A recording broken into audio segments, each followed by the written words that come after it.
Seconds. Madam, with regard to free and compulsory education, I would like to say that the states which are giving free education have not realized, and the center also has not realized, that merely not charging fees does not mean giving free education.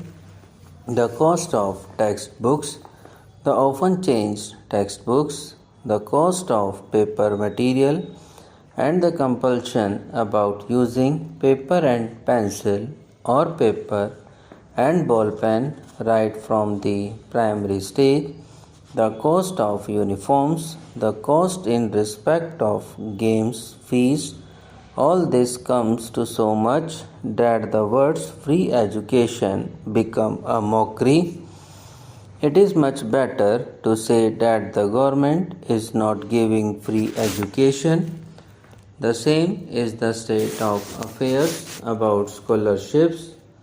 I went to a district headquarters to find out what information could be passed on up to the village level about the various scholarships and facilities available right from the center to the state, and you would be surprised, madam, that the central district authority of the place or even the headquarters authority of the place is not at all aware that there are scholarships available not only to the sections of students which I do not want to repeat, but also to the children of the defense personnel and the children of the railway personnel. I can say here that one can almost challenge the education ministry to produce an overall picture within a week's time and show what are the requirements of compulsory education in the whole country as far as funds are concerned and how much is being spent. I come to the point of lack of coordination.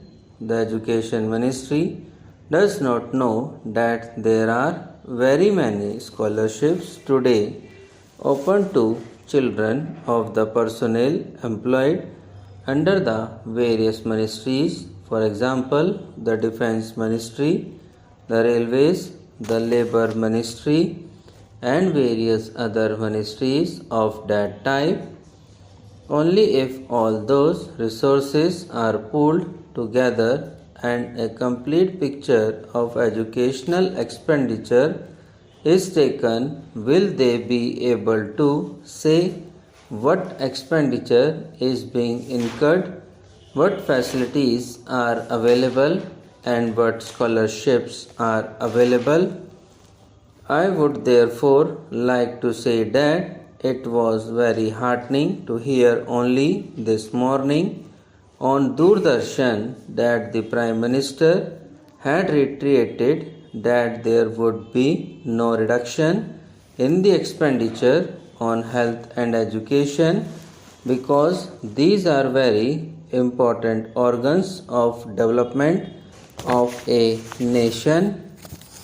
Time and again we are assured by the government that there will not be any curtailment in the expenditure on education at the primary stage and on women's education. But if you look at the budgets made available to the Social Welfare Board, to the National Council for Women's Education, and to various other agencies too, you will find that there is drastic curtailment. What happens is that as the policy goes on changing every couple of years, people lose all confidence in the government's sincerity about delivering anything on a long-term basis. I would refer to one example, and that is about the policy originally determined to train midwives through the Health Ministry and the Social Welfare Board. The Health Ministry had assigned this task to the Social Welfare Board, and later on it was found that there was not enough employment potential and the scheme was withdrawn. I would therefore point out that not only it is necessary to have coordination in matters of development of defense production, but also it is more essential to have coordination in important matters in the 6 ministries, that is labor, railways, health, community development, agriculture, which ministry was also training Gram Sevikas for the spread of information about nutrition, and the Education Ministry, which has the Social Welfare Board, etc. It is also necessary to have coordination about the cinema, I mean the Information and Broadcasting Ministry.